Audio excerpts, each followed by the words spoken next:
¿Cuáles serían los síntomas más comunes que vamos a experimentar? Claro, no se puede decir que a partir de los 50, quizá puede ser Antes, unos sí. años antes, ¿no? Unos años después, pero que sí o sí las mujeres vamos a experimentar. ¿Cuáles son esos cambios para los que todavía no estamos ahí exactamente y que no nos asustemos en No, primer no, no, no. lugar?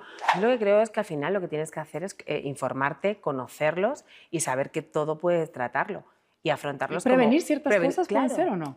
yo creo que prevenir también. Lo que sí que tenemos que tener claro es que hay que cambiar los hábitos que traíamos. O sea, no es lo mismo un niño de 2 años lo que puede comer un niño de 10 años, uno de 15 y una de 35 o nosotras con 50. O Sí. sea, yo creo que sí que hay que hacer determinados cambios porque nuestro metabolismo se ralentiza. Al final hay determinadas cosas, las enzimas no son las mismas. O sea, todos esos procesos más físicos Ujú, cambian. Entonces, lo ujú. que sí que hay que hacer es adaptarse.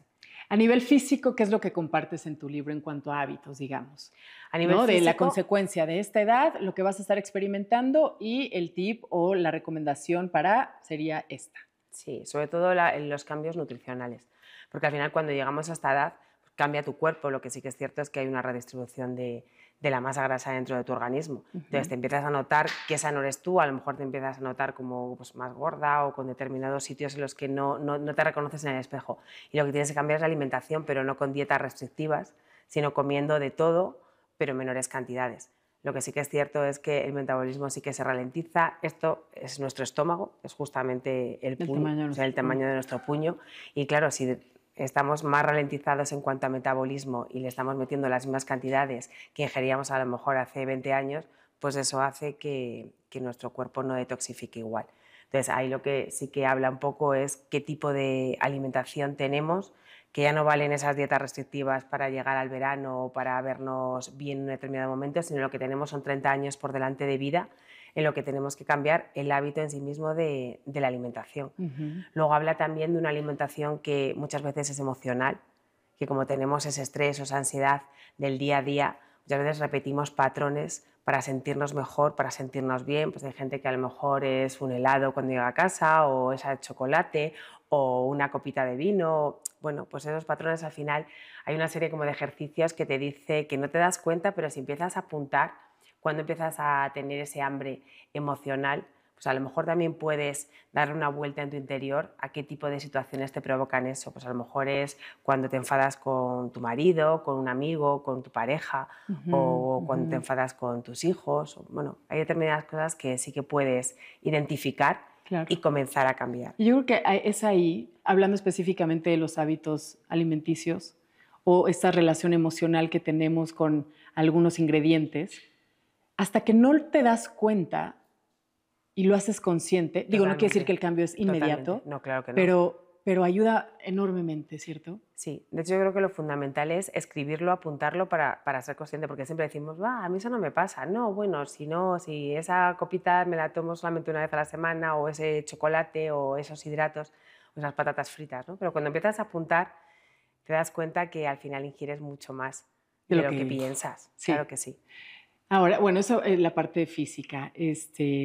Yo sé que para ti la parte mental es fundamental. Tuviste una experiencia de Alzheimer con tu padre, Sí, que le dio relativamente joven, a los 60 sí, años, le llevo ¿cierto? 60 años. Un poco lo de Y Bruce Willis, frontotemporalidad. es la misma Es la misma enfermedad. enfermedad. Entonces son Eh, como 3 Alzheimers en uno. ¿Cómo? Sí.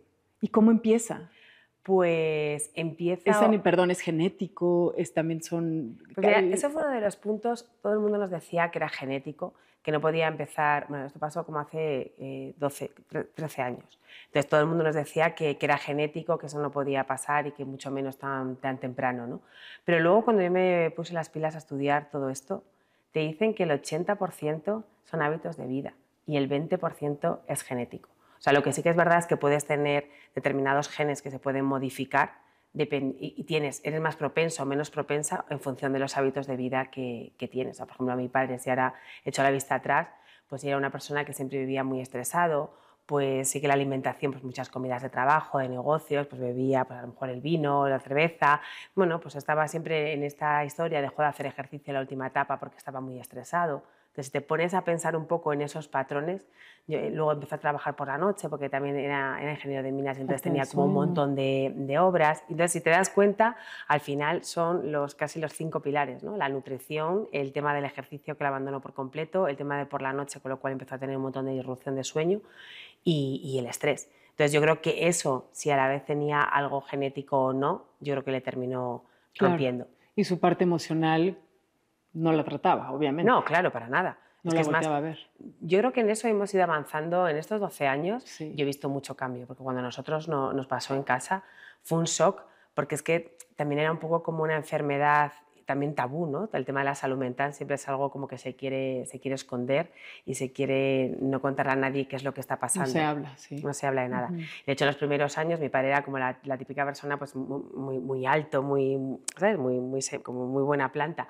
Entonces, no notabas qué es lo que pasaba. O sea, a él se le olvidaban las cosas, él a lo mejor entraba en un bar y luego se iba sin pagar, pero aparentemente era la misma persona de hacía 2 años. Entonces, encima la gente era como, ¿y qué le pasa a esta persona? O él te seguía una conversación al principio, pero lo que pasa es que no llegaba en profundidad.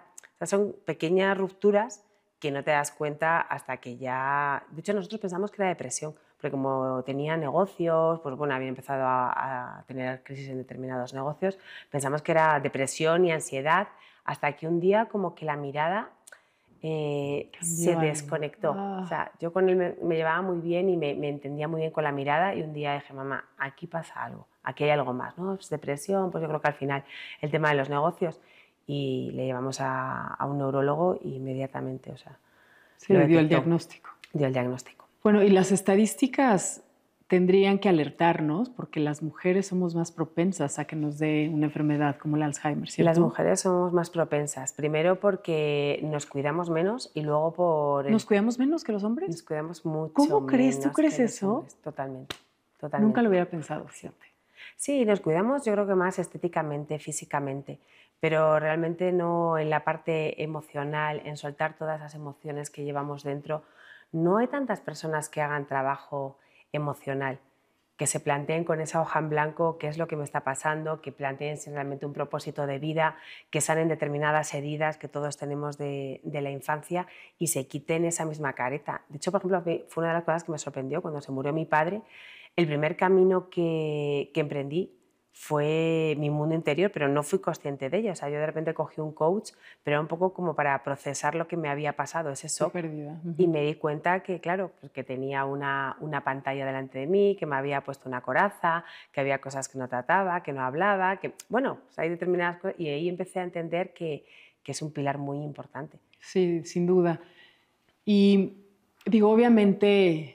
La consecuencia se viene arrastrando cuando no tuvimos la conciencia de cuidarnos desde temprana edad. Pero digamos que el panorama sí está y ya no puedes retroceder en el tiempo. No, claro. Y te encuentras hoy con quizá unos estudios, análisis clínicos que no son tan favorables, que estás empezando a enfrentarte con cambios hormonales, metabólicamente obviamente va de la mano. En tu libro hablas de eso, o sea, si nunca lo hiciste... Empieza claro, todavía hoy, porque estás nunca a tiempo. es, no, nunca es tarde. Claro, por supuesto que nunca es tarde. O sea, lo que pasa es que justo con los 50 como que se dispara todo.